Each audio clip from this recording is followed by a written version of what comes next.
È mai possibile riuscire ad abitare in una casa senza inquinare, senza sporcare l'ambiente, senza rovinarlo, avendo comfort pieno e risparmiando qualche soldo?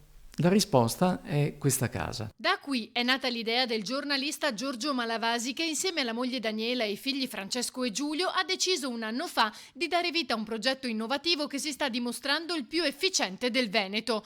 Una casa solare passiva nel cuore di Spinea, totalmente ecologica e che permette di risparmiare sulle bollette pagando cifre irrisorie. I rincari non sono più un problema, tutto si scalda, si raffredda e si illumina a costo zero. È alla portata di tanti, di tantissimi, non ha dei costi superiori rispetto a una casa normale. Perché si basa sull'uso efficace di due ingredienti, diciamo. Il primo è l'isolamento. Che trattengono il calore del sole scaldando la casa d'inverno e mantenendola più fresca d'estate. Il secondo ingrediente sono le energie rinnovabili, le energie pulite. Questa casa si dota di una tecnologia ormai abbondantemente diffusa, che sono i pannelli fotovoltaici e anche le batterie, per accumulare un po' di energia in più quando non viene usata subito. Qui non c'è l'allacciamento al gas, anche la cucina si basa su una piastra elettrica, una piastra a induzione. Illuminare la casa, far funzionare gli elettrodomestici ha un costo attorno ai 50 centesimi di euro al giorno.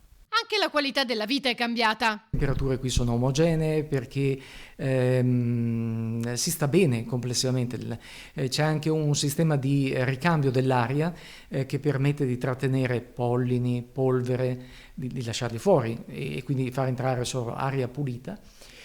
E poi un risparmio energetico e la consapevolezza, soddisfazione di non inquinare. È come se in quest'anno fossero stati piantati 157 alberi. Anche per questo la casa è considerata un gioiello ecosostenibile, classificata Gold Nature, secondo i criteri di Casaclima. Ma quando dall'ambiente non arriva un aiuto, cosa succede? Se il sole non è sufficiente, se le batterie sono scariche, svuotate, si fa ricorso alla normale rete elettrica. Solo che l'autosufficienza di una casa del genere nell'arco di un anno è nell'ordine dell'85% circa. C'è poi un'altra soluzione per scaldarsi: invitare 3 o 4 amici a cena o preparare una torta. In una casa ben isolata come questa, invitare gli amici a cena significa invitare 3, 4, 5, 6 stufette